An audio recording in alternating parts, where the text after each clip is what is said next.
that says like, guys weren't supposed to see so many bad bees in their life, you know, because now all their sights are set on like, on all these women they see online, when it's like before you'd be walking down Tottenham High Street and you'd see maybe 2 or 3 girls that really blew your mind. Now it's just like, this one is better, that one is better, that one is better. So I think with anything, it's so harder to commit when you feel like you have the whole world.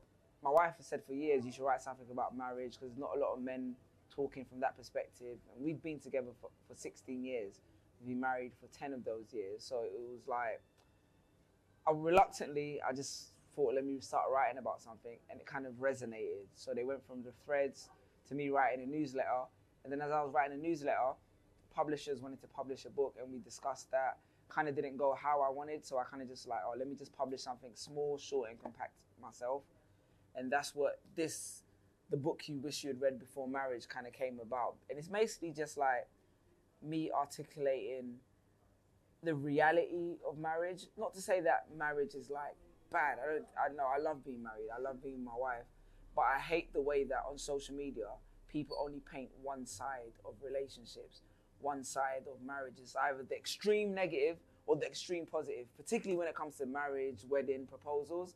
And I was just like, in that clip, I was like, the wedding, the proposal, the engagement, that's just the start of the process. The rest of the process is what you really have to be ready for. So that was more just like a message to millennials to say, although we're also like, we've been taught that marriage is the ultimate goal. Yes, marriage is, but getting married is just one aspect of that goal.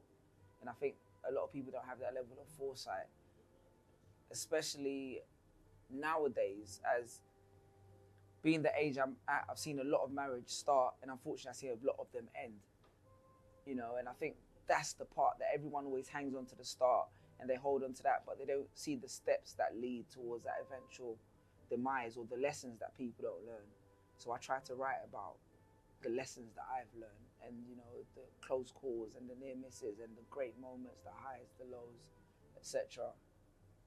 And what are the stories, or what's the message? Like, tell me about a story, a chapter in your book, for example, that's very dear to your heart.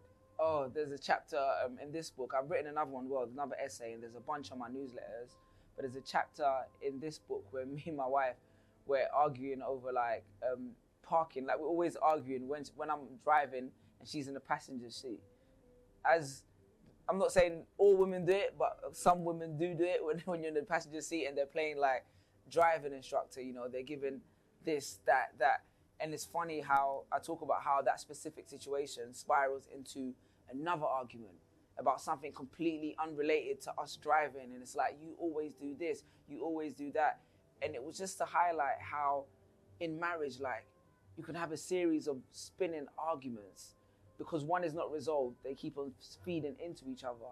So it's kind of like, firstly, about not convoluting the arguments together, because then you start attacking the person and their character. But secondly, it's about finding out what the specific issues are and then resolving those issues so they don't turn into this one and that one and that one consistently. So that's just one of the stories that I shared in this book. This one's very heavy in terms of like, I pour out a lot of like personal emotion. The one after this is a bit more lighthearted, but still kind of touching on the subjects. So the way you put it is a little bit like that marriage itself is more about conflict resolution than anything else, you know. If you know, and it's so true. I mean, I haven't been in a relationship for a long time, and in my past relationship, we were like, how you say, avoiding conflict by all costs, and then at the end, it was just too late to save anything, because we've been together for like 5 years and had like one argument, because we both like conflict shy. Like, there's an argument and we just shut up, and then we just keep going because we just want to have a good time, kind of thing. And then it got to the end, and like I said, it was too late for anything to save anything. But what would you say, like, you've been with your wife for 16 years now, what would you say is like the main parts of resolving conflict? The main part of resolving conflict, I think, is an interesting thing you touch on, because a lot of people message me sometimes and they'll be like, me and my wife never argue. We're great. Why are you always talking about arguing? Why do you talk about fights and stuff like that? This is unhealthy.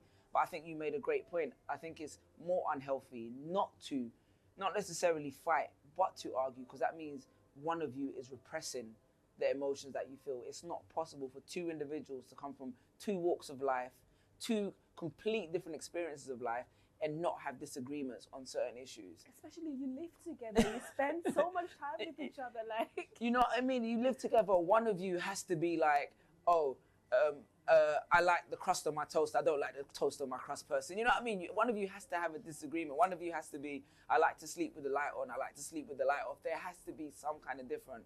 I'm a morning person, I'm a night person. You know, and these are the kind of like things that people tend to avoid, and they think they're having a great relationship. But in all honesty, they don't have an honest relationship, if you ask me. Now, I'm not saying everybody has to fight, because there's different scales of fight, but I think you have to discuss and you have to resolve.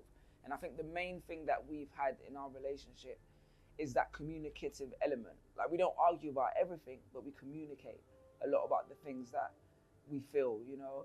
Like, for instance, I was on my way here, and I was driving my wife and my kids to the station before I was coming here.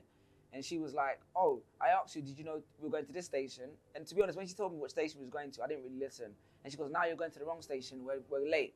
And then I was like to her, okay, my bad, we'll go to a different one. And she was like, you know what, let me just drive myself. And I said, you can't say that. Stop being like defensive in front of the children, you know. And this, like, and then I have this thing where I said to my son, yo, if we're arguing and you don't like it, it's okay for you to say, guys, can you stop arguing, you know? So we said that, and I was like, okay, like, we got to stop arguing about it. But then afterwards, when she went her way and I went my way, I messaged her and I said, listen, like, I'll be honest with you, I felt like the way you were talking to me in front of the kids was just super disrespectful, and I can't stand for that, because, like, these are my sons. I don't want you to try and emasculate me in front of them. Like, the argument was a bit more blown out. And I messaged her and I said that to her, you know, and she messaged me back and she said to me, yo, you know what? I feel like you undermined what I said to you. You're being dismissive, but you know what? I apologize. I shouldn't speak to you like that in front of the kids. And I said, you know what? And to be honest, I did undermine what you said, and I apologize for that as well. And thank you for hearing what I said, because, you know, you can imagine how it feels on my side. But I feel like both of us kind of like had our own part to play in the conversation, you know. And that was just like one argument, two WhatsApp messages, but then we came to a point where we kind of like had a resolution. Oh, wow. This is very, it's very mature, especially for being married or together for those many years, because I just feel like that after a few years, you think you start being complacent with your partner and you just like, whatever. Yeah. Like or even to be like, oh, it's not that deep, because this was a minor disagreement, and really and truly I would have thought, oh, it's not that deep. And then it will go inside the box of like things to come out when something really deep happens. Yeah. And then, like it happened to me, you can't save it anymore at the end. So I think it's a testament to like even the smallest disagreement needs to be handled like they are that deep, because it's a marriage and it's your union and you're building together, you're living together, you have an empire together. 100. The family and the kids. And even minor disagreements are that deep to send a follow-up text or to, you know, apologize, or to kind of like try and find a common ground afterwards, even if it's a small thing. I think so. I mean, in the past, I'll credit to the fact that we have kids, and that only was an issue to me, because like we constantly talk about the example we're setting for the children, you know. So if we're arguing back and forth in the car to the point where the child has to, my son says, guys, can you stop arguing? It's kind of like we both have a responsibility to now be like, why did we get to that point? You know, maybe if it was just us, we'd probably discuss it later down the line and apologize. But we always have to be like mature enough to be like, we have to put the children before our own emotions, and I have to articulate what I didn't like, and I have to apologize for what I did wrong, and you can articulate what you didn't like. But it's not about who's winning, because here it's about it's not about who's winning. It's about collectively how are we setting an example for both our kids as they're growing up. You know what? I'm going to play devil's advocate, and I was thinking about that not long ago. But I argue that arguing in front of the children to a certain extent is a good thing.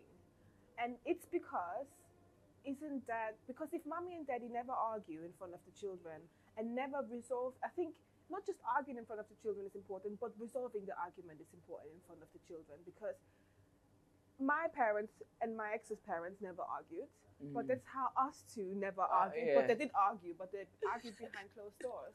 And sometimes I think I wish my parents argued, especially parents that know how to conflict resolute or know how to resolve conflict. It would have been nice to have the argument, but resolve the argument in front of the children as well, because argument's gonna happen. I always feel like if I have kids in an ideal world, I would want to argue in front of them, not to the point where we're saying certain words you shouldn't be saying, but like having heated discussions in front of your children, and then also being like, everything that happened on WhatsApp, for it to happen in front of them, so they're like, okay, mommy and daddy argued, but this is how you resolve that. It's interesting you say that, because actually the reason this rule came into place was because when we argue, we do argue in front of the kids sometimes, and we try to resolve it. And it's interesting. So a few weeks ago, maybe months ago, I was like to our son, how do you feel when we argue in front of you? And he goes, sometimes I feel sad, but sometimes I like the way you guys make up when you argue. Do you understand? So it's kind of like, so then I said, so that's why I came into the point where I was like, okay, sometimes, but if you feel uncomfortable, the sad times, you can tell us that it's not right for us to argue. You know what I mean? So we do argue in front of the kids, and the good thing is, as you said, we tend to resolve it. And he sees that, and he kind of like, I was quite shocked that he was able to articulate that. I like the way you guys make up and be friends. I think in this specific instance, because we were both going our separate ways, it was more so like we were going to leave at a point of tension, and it wasn't going to be resolved. And so I was just like, I was kind of like, let's put that need forward. But I agree with you. I think conflict, but also conflict resolution is very important, and I'm very mindful of that. When we do have beef, like the biggest disputes won't happen in front of the kids, but sometimes it's inevitable that you're going to argue in front of your children. You know what I mean? But like you said, there has to be a level of maturity attached to it. Yes. And I just think as my son grows, I'm trying to give him more autonomy. More, he can discern between the two different, what's a healthy argument and what's an unconstructive one. When it's like being disrespectful, when it's like, I told you this, why'd you do that, it's like, we're attacking each other, not really arguing, Yeah, I get that. So going back to like the beginning of your journey, obviously being married, how old are you now? 37. So you're 37 now, and you've been married most of your adult life, I would say? All of, pretty much. Yes. And I mean, in a world where now there's a lot of like single people, a lot of people looking for a partner, a lot of people finding it hard, being millennials or even Gen Z, finding it hard to commit to one person, not in a way that they want to be sleeping around, but it's not easy to just find somebody and say, okay, this is the person I want to be with for the rest of my life. What's the mindset, or why do you believe that you and your wife decided so early, so young, to be together and not look back, kind of thing? Yeah, I think it's just treacherous right now in the dating scene. I feel like, right now it's just savage. Like, when we got together, as you can articulate, it was like a different point in time. Companionship, commitment, and growing together was more, especially at that age. Kind of like 20, 21. That was more of the vision. I think we got together at intersection in like a shift in dating culture. Because don't forget, when we got together, there's no such thing as Tinder. There was no such thing as Instagram. There was no such thing as like Bumble. So now I feel like a lot of people got bombarded with a I don't even know the word, but like a lot of options. Now when you have so many different options, it's so hard to be like, it's much harder. It's not impossible, but it's harder to be like, this is the option that I want to choose. Or this, because now you're bombarded with all these, there's a meme that says like, guys weren't supposed to see so many bad bees in their life, because now all their sights are set on like, on all these women they see online, when it's like, before you'd be walking down Tottenham High Street and you'd see maybe 2 or 3 girls that really blew your mind. Now it's just like, this one is better, that one is better, that one is better. So I think with anything, it's so harder to commit when you feel like you have the whole world before you. Me, myself personally, I've always valued commitment. And I think this is one thing that people overlook. Like, I think to value commitment in a relationship, you have to value commitment in other areas of your life as well. You can't make it exclusive to a relationship and then be like, even though I'm not committed in like business, or I'm not committed to my friends, I'm not committed to this, to my faith, I can be committed to this one person. So I think I've always been a person who I've always valued the commitment, which has hurt me many times because I've invested in people who haven't invested back. But fortunately, when I invested in my wife, that investment has like reaped itself 100 times over. But I think that was my personality. You know, I have that personality, and I say to guys, I can't speak for women, but I say to guys all the time, bro, like, you need to know yourself. Like, don't waste someone's time if you know that this is not who you are.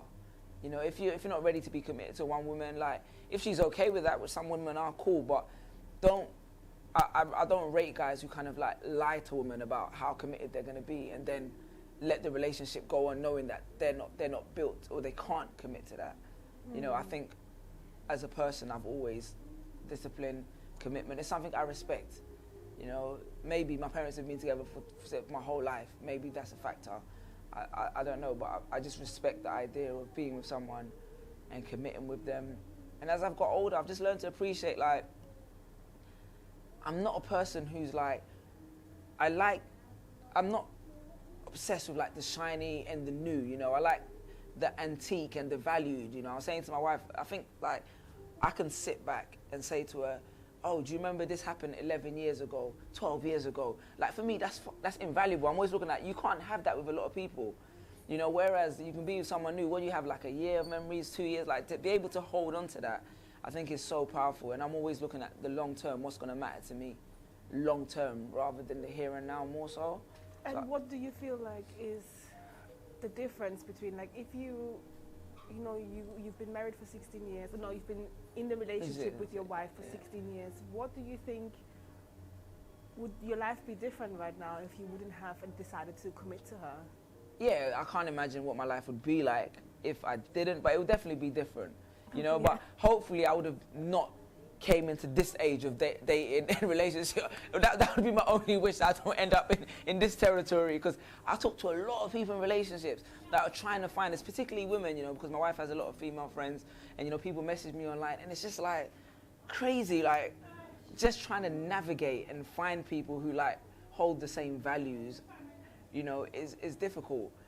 It's just very, very difficult. I think it's just too much accessibility, and not, it's a human problem. We just want more and more and more. And, you know, to be content with what we have, it's difficult. I see a lot of people going through divorce, and primarily, a lot of the reason is because someone wants this, or someone wants that, or this person has that with their relationship. Why don't we have that? It's never this person has become, well, they have become a bad person, but it's never like the foundations of the relationship has broken down. It's more so, what else can we take? What else does this person have? What else can we get? And I'm like, you know, it's just, it's never ending. Like, the grass is greener. Look how long I've been with you and you've never done this for me. Look at what this person did for them. And I'm like, that's not even real.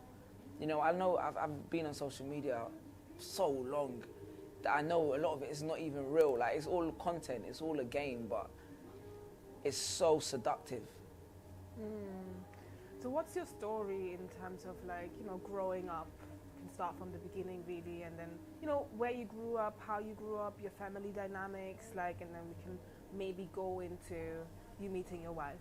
From in a relationship standpoint, or just like? Just you. Oh, just me? Growing up for me was like, so I was born in London. I lived in London for a few years, then we moved to Ghana for 3 years. I came back when I was in year 3. You know, and for me, I was always kind of like, ferociously, I was more like a nerdy kid, like, in terms of I used to like reading comics, it's perceived, it was nerdy back then, you know what I mean, but those are the kind, I used to just enjoy reading a lot, you know, and chilling with the fact, I've got 2 sisters, one's older, one's younger, so I spent a lot of time with my older sister. And then I lived in, at the time we were living in South, then I moved to live with my grandma in East London, because my parents always migrated back and forth, so we lived in Bermondsey for 2 years, then we moved to stay around my grandma's area, because my parents were in Ghana, coming back and forth. And that's where I went to secondary school in year 7. I went to secondary school in the Isle of Dogs. And that was like cool, you know, just simple, like, there was nothing remarkable about that time. It was just me reading, you know, enjoying school, doing the normal things that kids do. I think the pivotal change is when we moved to North London, when we moved to Wood Green. And that was like 2004, 2006 when we moved to Wood Green. And that was kind of like a complete, even though I was still going to school in East London, that was a complete different change in my life, because now we was really living in the hood, like, you know. But also I was around my older cousin, who's only like a few months older than me, and then my other cousin. So we were like boys kind of growing up in this coming of age, like teenagers in like, it was like grime, music, like it was just the ends. I feel like that's where London culture pretty much started to become what it was, you know, like we was Ghana independence. I mean, it was what it was before, but for us, it was proper coming of age. And that's when I kind of discovered like writing, you know. First it was like music and writing poetry and all this kind of stuff. And then after that, I started playing basketball, and I just became a bit of a more like confident person in who I was, you know, because I was playing sports, I had like skills, I was with the man them a lot, so I just became more like self-aware of who I was. And I think that's the first time I really started to like, obviously I've always been interested in girls, but that was the first time I was really kind of like finding the confidence to talk to women, you know. Like my cousin would like, they'd coach me and be like, yo, let's, you know, we go to carnival. And then I went to university in Sheffield because I didn't really want to go uni, but my mum was like proper, like, you need to go study law. So I went and studied law. And when I was in uni, I was kind of like away from my friends, but in a completely different environment and kind of rediscovering myself. And that's when I started doing what would change my life, writing poetry and spoken word, you know. And it was very early days of like making content online. And around that same point in third year, that's when I met my wife. So I'd kind of known her, but we wasn't really friends. Like in Sheffield, there was like ACS, like African Caribbean Society. So most of the black people would attend. So we all kind of knew each other, but I didn't really talk to her like that. We had mutual friends and stuff. And in the third year, I kind of started talking to her. How? Huh? How did that happen? How did I start talking? So basically, and this speaks to my level of maturity. We were having a ball. We have a ball at end of year, every year. And I was like, oh, I want to find someone who's like the prettiest girl to go with, innit? So I was just like, who would be, you know? And she was friends with another friend of mine at the time. So I was like, you know what, yeah, like she's fine. So I just called my friend and I was like, yo, can I speak to her? Because they were together randomly, because I was going to ask for a number. And so I just called and I said, yo, can I speak to Linda? That's my wife's name. And she was, and she was like, okay, why do you want to speak to her? I was like, I just want to speak to her. And she was just like, what's up? I said, oh, would you come to the ball with me? I just need someone to go to the ball with. And she was like, okay, cool. Like she was so confused because we didn't really talk in it. But she was just like, okay, cool, like, why not? Like, we can go together. And I think I said to her, oh, if we're going to go to the ball together, we might as well just start talking as well, so we have something to talk about. And I think I called her like a week after. And then we kind of just started talking. And then the conversations just started to get like more and more like in depth. Like we just started talking to each other, you know, and just started to build, like we just started to become like friends with each other, like, you know, like in the sense of like, as the ball was coming up, we just found each other talking to each other more. And I was like, oh, I kind of like this girl. And then the relationship kind of built from there. So it wasn't even necessarily like a romantic thing at the beginning. It wasn't romantic like, okay, at all. she's pretty. I want her next to me. It was superficial, very vague, very superficial. And then you just became friends. We didn't really become friends. So basically, I'll be honest. I kind of took her as, I kind of like was dismissive of her. I didn't realize like her personality. I didn't know her. So when I started talking to her, we just kind of like just started kind of liking each other. So after the first conversation, it was like, oh, you should come round. We should chill. And it was kind of like we were kind of not really dating, but kind of, because she would just come into my dorm and we'd just be chilling, busting joke, you know, eat, and then, you know, but it was never like we're friends. It was kind of just the relationship just started developing. Then after the ball, it was kind of, she was like, oh, what did she say? Someone was asking me, because obviously people saw us together. They were like, they're asking, what are we, like, what's going on, blah, blah, blah. And I was just like, just tell them we're together, innit? So it was kind of like that kind of. Okay. I guess at that age it works like that. Like now yeah. You have all these like big expectations sometimes, or like this idea that somebody needs to like take you on a date and do it. But really and truly, the best relationships start off like that. It was so random. It never starts off with the dates and all that. Nah, yeah. It's usually just. Yeah. It was so random and so like. But I agree, it's not the norm. It was just more so I was just like over optimistic, and she was just like, okay, let me see what this guy's saying, and we just happened to be super like compatible. Okay, so when was a moment when you realized, okay, like I'm in love with her? I don't know about in love, but when I realized like I proper liked her, I think we were talking on the phone and she was just telling me about like her family and how she grew up and like how she like what she believes in terms of like going to church and all this. Like she just had a lot of like she was doing a lot for the people around her, like the people that she cares about. And in a weird way, it reminded me a lot of like, it's weird because she always says it, but she reminds me a lot of my sister, my older sister, who was always just like, she was taking care of me, taking care of my younger sister, and she was kind of like in that position in her whole family. And I was like, oh, I guess I kind of like misjudged her a bit, you know. And then she just started telling me it. I just feel like she was very like caring and very like considerate. And I was like, oh man, like I think I might be liking this girl, which is so annoying because I was just like, that wasn't the plan from the start, innit? So it was more so like that. Then when we went to the ball, afterwards we chilled and we just spent like every day together before we went back to, before the end, because the ball was towards the end of term, we just spent like almost every day either talking or being together before we went back. This was like a period of like 2 months. So then when I went back to London and she was at uni, it was kind of like, I was like to my boys, oh bro, like what should I do, what should I do, what should I do, like, and everyone was just like, don't do it. You know, we're 21, they're like, don't get in a relationship. Just tell her you're not ready for a relationship. But I was just like,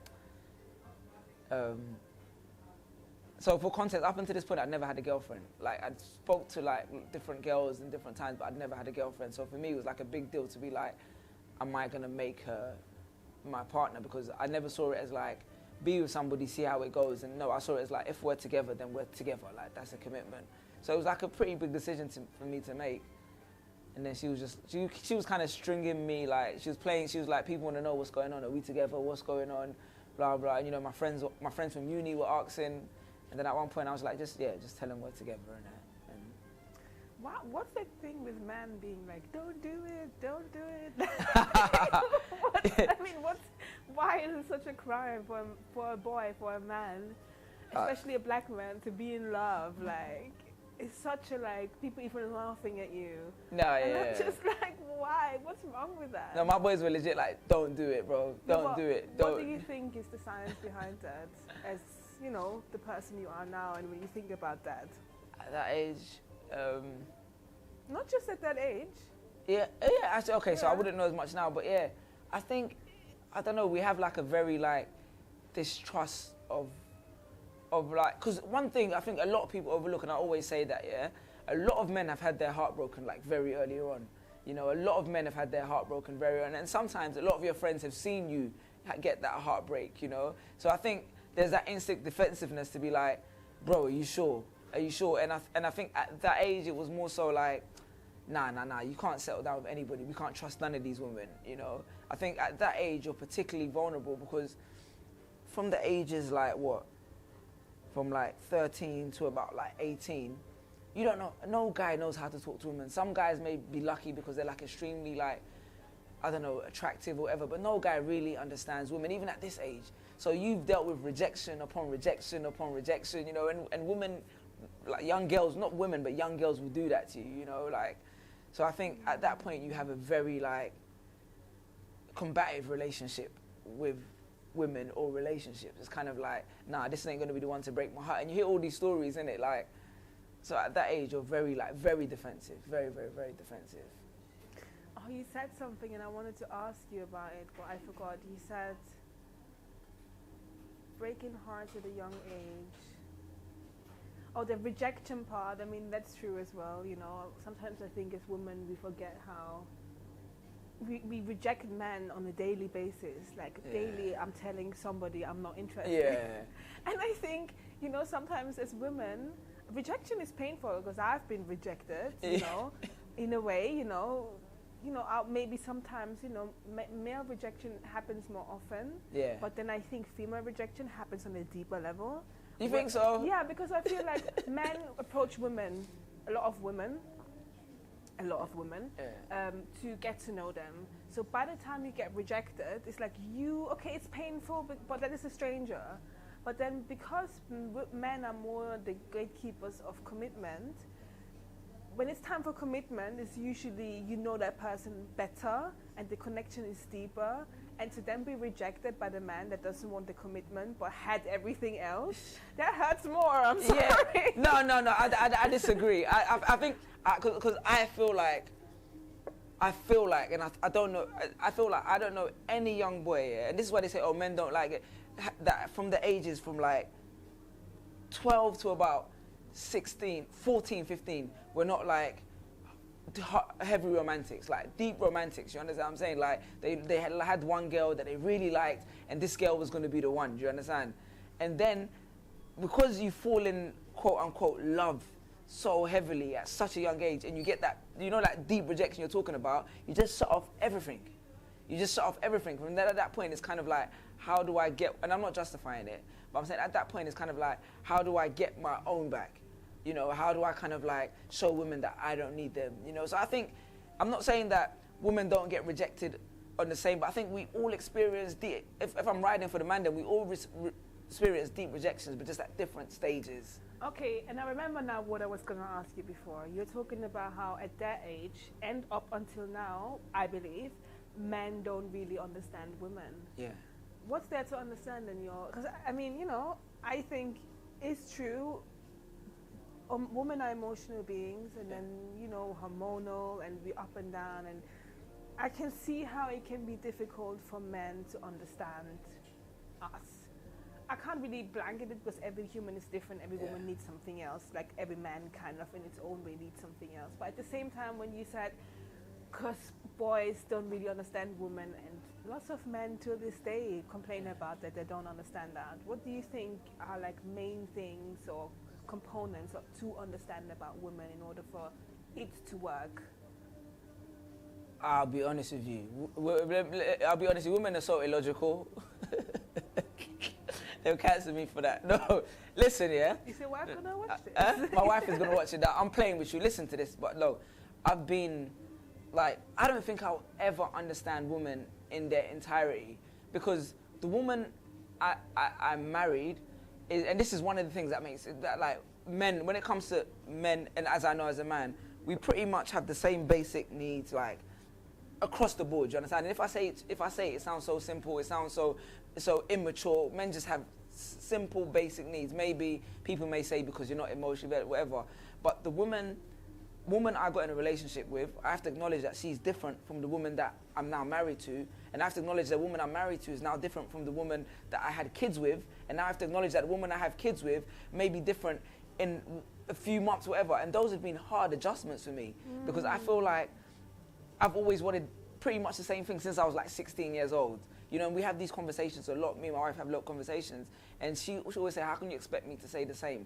And I'm like, obviously, I would never expect you to say exactly the same, but the core, like, and she breaks this down to me a lot, like the core essence of the things that she values can change, because she can have children and they will take more of a priority over this. You know, she can get married, and now the responsibilities that she wants to take on are completely different. She may go into a different career, and she will expect different things from me in those different capacities. So I think what makes women difficult is that changing, that ever-changing, like, nature of their needs, you know, and you kind of have to be in tune with that. And it's hard to be in tune with that. No, and sometimes it's like, to be honest, you can't be bothered to be in tune with that. Or sometimes it's very hard to be in tune. You know, there's so many different factors that contribute it over and over again. So it's like, I think that's where men, like, we struggle. And I think the only reason I've got better at it is because I've been in a relationship for a long time, but also because I've realized that, like, and it sounds stupid when I say it to people, they say to me, that's such a dumb thing to say. I realize that all women are different. And when I say that, people are like, you should know that. But let me tell you, you don't know that, because although all men are different, as a man, I know the similarities that we can share and the experiences and where we relate. If I meet a man at the mosque, 9 out of 10 times I kind of know where we have like a middle ground. If I meet a man at the football pitch, I kind of know where we have a middle ground. We can kind of like relate on that. But I feel like even women in the same settings with each other, like, they always have different attributes to them, if that makes sense. It doesn't make sense to you? Okay, so for instance, like, if I feel like if you, like, you could go to the church with a woman that you know, yeah? And I don't know the likelihood of you knowing, like, what talking points you would have with that woman in the church, innit? Whereas I feel like if I went to, like, a church with a man or a mosque, I know the kind of talking points that I'd have. I feel like, I'm trying to articulate what I'm trying to say. No, I know what you're trying to say, Yeah, but I'm just wondering if that's true. I do think that generalizing, men are more logical, and then women, we are more emotional in a way. Yeah. You know? But I would never say that. I mean, I just feel like when it comes to emotions and how you can be in tune with your emotional world, I think generally we all programmed. Men are more programmed to be like straight, like be unemotional, have like a very straight line of how they feel. Yeah. And then women, we are not programmed like that. We are programmed to like just let it flow, and that's when you have more of a connection with your emotional world. I'm generalizing. Yeah. So I just think, you know, when you're talking about knowing your woman, it's also about being emotionally attuned to her. So, like you said, your woman is changing over many years based on whether she's a girlfriend, she's a wife, she's a mother, she's postnatal, prenatal, postnatal, has a toddler, has a school. You know, as women, we change based on all these things happening. But then again, don't men change as well? You're a different man that you were before kids than after kids. Your stress, I can imagine finding out that you're going to be a dad, your needs will change because your stress level changes, because your responsibility changes. So I do think that we're all different people at different points in time. And lots of things make your requirements and needs just change. And I'm sure she had to attune to like a new man. I don't think that men are always the same either. I think men are programmed and conditioned to not have an emotional rainbow of like feelings, and are therefore not as emotionally tuned with themselves, and see it as hard work actually to open their emotional world, because they have shut so many things down. If they open the box a little bit, there's so much stuff coming out that they just keep it shut, because there's so much work and probably so much pain to open that box of Pandora.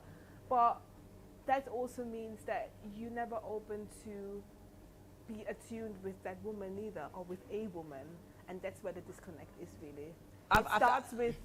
It starts with not being able to open that box of Pandora kind of thing, and that's kind of like the foundation of not being emotionally available and intelligent enough to have that relationship with your partner. And I agree with that. I agree exactly what you say. I feel like that point you're making about like how men, it's hard for us to open up to our emotions, which is like, I'm not like, because I've been in that position where you haven't opened up and you've kind of had like stress related stuff, and we have gone through a lot of stress. And I think that's the part. So it's kind of like, because as a man, I'm like, I need to shut off these emotions and get shit done. I don't have that radar on 24/7, like you're saying. So now for me to have that radar on for someone else, even though it's not on for me, I think I'm just saying exactly what you're saying. It's like, it's very difficult. And if a woman is going through all these like different spectrums of being, and I'm just like, mine is tuned in on one direction, you now want me to twist the antenna and try and tune into you at the same time. You know, it's difficult. It's very difficult. And I talk to a lot of women, and I feel like, because I don't know you, I can't just, if I say exactly what I'm going to say, you may take it as the wrong way, but it's like, I feel like it's like women always want their feelings validated. Do you get what I'm saying? Yes. They always want their feelings validated, whereas as a man, and this is not saying that you shouldn't validate those feelings, I'm just saying, like, as a man, you walk around knowing that no one's going to validate my feelings, so let me just carry on and keep it moving. But then, even when I talk to people about, like, they'll be like, my husband did this, my husband did that, and I'll be like, I get how you feel about that, but he kind of needs to do all the things he needs to do as well at the same time, you know? And we expect him to. Yeah, so you had expectation. You know? You're basically saying we have to choose between a man that gets shit done and a man that's emotionally tuned. You can't have a balance of both. I think you can have a balance. I'm not even saying because you can't. You seem to be a balance of both, because otherwise a 16-year marriage is not going to be happening. But let me hear you this. But you would agree that I don't know if I'm a balance of both. I don't think I am. But I guarantee you, my wife would say I've still got a lot of work to do. And I'm sure she has a lot of work to do as a woman too. You know, but so I feel like she probably does. So I feel like although it's like there's always that like the goalpost is always like the changing depending on how you feel. So I'll speak to a friend of mine and she'd be like, I spoke to her like 5 years ago. She was like, this is what I want my husband to do, blah, blah, blah, blah, blah. They've done that. They've done all of that. Now they have like extra kids. They're in a different situation. And she's like, now he needs to do blah, blah, blah, blah, blah. And I said, I hear that. That's what you need. But imagine how he must feel right now that he came and hit every single target. And now you're like, you didn't just say it's changed. You said it's not good enough. You know, that's a hard thing to hear. Like, because of how I feel like it's not good enough. It's not like, and I think that's where maturity on both sides come in, where it's like, okay, I'm proud of what you did, but now let's keep it moving. But because a man would never say, I don't feel like I'm good enough, the response would be like, he doesn't care. He's not trying hard enough. You know, like kind of like the dispute I was talking about when I had with my wife this morning, where I was like, I was in the car, and I was like, why is she talking? I said, I don't feel like the way you're talking to me was very correct here. I could have literally said to her, in the past I would have said to her, you're being rude, like, you don't talk to me like that in front of my kids. But what I really felt, and what I really had to say was, I felt like you emasculated me. And that was really like, that's a hard thing for me to say, but that's what I felt. I felt like I was emasculated in front of my boys. And that takes maturity to get to the point where this is how I really feel.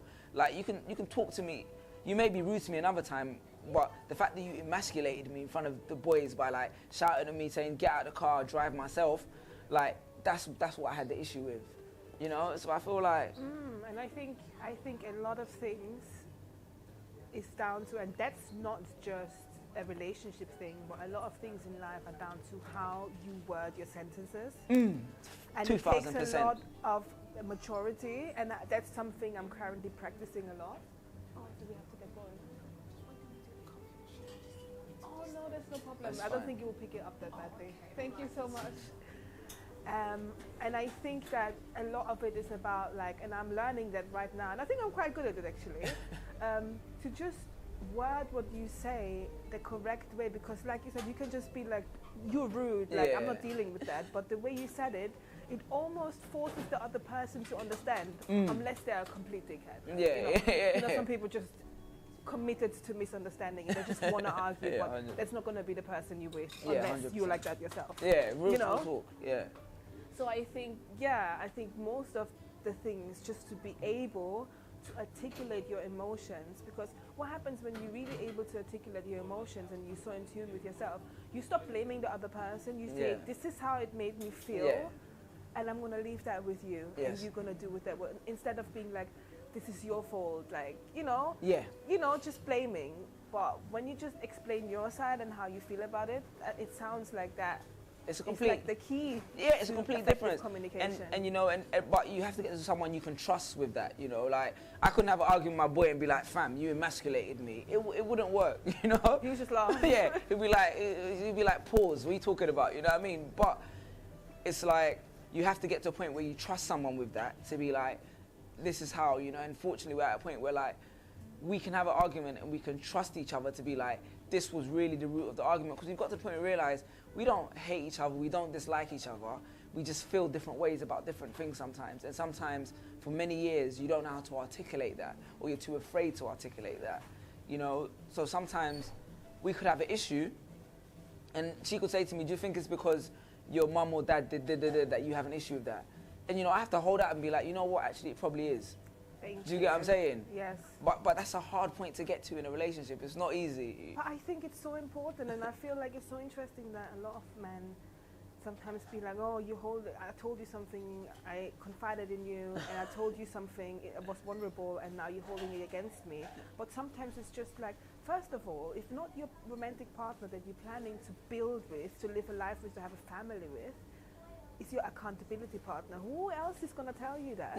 First. And second, where I appreciate tone and how you say something, but sometimes these childhood traumas or these things, how we saw our parents deal with each other, which were dysfunctional, and we are repeating it in a relationship, that's how that's our job as partner, to call each other out on that. So I feel like having a checked ego and like actually having the emotional availability and intelligence to hear your partner when they're telling you things like that, and not just showing off and be like, you know what, that's actually like the core of of my emotional well-being, and admitting that and then going from there. That's what every relationship really needs. It's hard to get to that point though. Like I said, we have so many miles before we get to that point. And you know, I went to therapy, she's been therapy. Like we've all kind of like individually went to therapy. Like I started it years ago because like just like stress and like just not dealing with like stuff in terms of like grief. And I was like, you should try it. And she was like, I'm not gonna do it. And then she's on it more than me. She's telling me to get back into it, you know, because now you become more aware of how you handle stuff. And I think that's really helped, you know. I think that's really helped us be more aware of how we react to stuff and how we handle stuff. So it was never like that from the start, because she could never come up to me and be like, because I'd be the same way. Like, I'd be like, I told you this, and now you're trying to use it against me in an argument, just because that triggers me as well. You saying that is also going to trigger me as well, because I feel like I didn't want to tell you about those stuff in the first place, and I don't even want to hear about them myself, and you bringing it up, you know. So it's like, it takes a long time to get there, and I think that's what actual commitment is, like allowing yourself to get to that point and knowing that that person's going to make mistakes along the way. Because one of the things she always says to me, and like she'll be like, when I say something, it may be negative, but you should need to remember like who's saying it. I'm not saying anything to hurt you or trying to, at the end of the day, we're on the same team, you know, and these things do come up in a relationship. Like one of the things I've noticed recently is like, my wife gets so frustrated when I wake up and I don't say good morning, like specifically like good morning. She says good morning to all the kids, and she say, you don't say good morning. I just be like, yo, what's up, what's up, what's up? And I'll be like, it's not that much of a big deal. She goes, no, she's been like for about like a month, she's been saying, can you say it? And I'm like, okay, I'll just start saying good morning. And I don't know, maybe it makes her happy.